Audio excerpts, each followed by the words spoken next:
تو سلیمانیه حدوداً 50 روز اومدم، ولی تقریبا 1 ماه سهولک کار میکنم.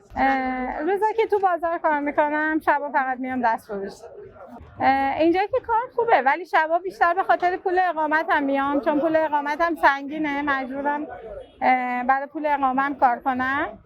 بعد کارم خوبه اینجا، همه خوبه، کارم خوبه، اوضاع خوبه، در هر صورت زیاد بد نیست. ایران که الان یه فصل جدید، کارهای جدیدم شروع شده، خیلی عالیه، فکر کنم خیلی هم خودم دلتنگم.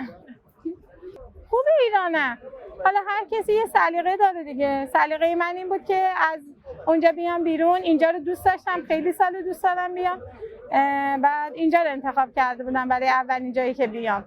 خب خوبه، ولی خب ایران برام بهتره. اونجا رو که دوست دارم، شرایط کارم هم خوبه، بد نیست، ولی خب دوست داشتم اینجا بیام، کار اینجا رو تجربه کنم. مردم رفتارشون خوبه، همه خوبن، با ادب و با احترامن، با منم خیلی خوب رفتار میکنن، اینو دوست دارم خودم.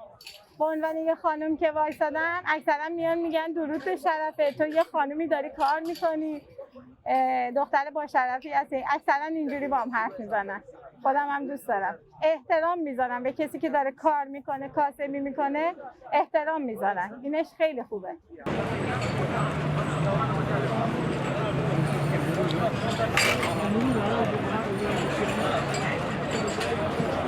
کم کم دارم یاد میگیرم، سعی میکنن حرفشون رو به من برسونن. مثلا حالا تعداد رو با انگشتای دست نشون میدن، یا مثلا عددهای 1000 رو با دست نشون میدن، یا مثلا حرف میزنن، دوست دارن اکثر یه ذره اگه فارسی بلدن دوست دارن اون یه ذره رو حرف بزنن که من احساس صمیمیت کنم، احساس کنم که دوست دارن حرف بزنن با یه ایرانی. ایناش خیلی خوبه. خوبن در کل، آدمایی که میان خرید میکنن، چه اونایی که رهگذرن، خیلی خوبن، هم با احترامن، همین که اکثرشون بالاخره فرهنگ اینجا فرهنگ خودشو داره، شهر بزرگیه. مردم کردم که یه قوم قدیمی هستن، با فرهنگ و با تمدن هستن، آدمای خوبی هستن کلا. که عرباشون هم هستن خوبن، کرداشون هم خیلی خوبن. من کردا رو خیلی دوست دارم. خیلی دوست دارم، میگن خاتو اما به چنده، خیلی قشنگ میگم، بعد منم بهشون میگم اینقدر، بعد خریدم میکنن. اکثر خانوما ازه، هم آقایون خرید میکنن، مردا هم خانوما خرید میکنن، خیلی هم خوبه. من دوست دارم همشون خرید کنن، چه خانوما چه آقایون، دوست دارم خرید کنن ازه.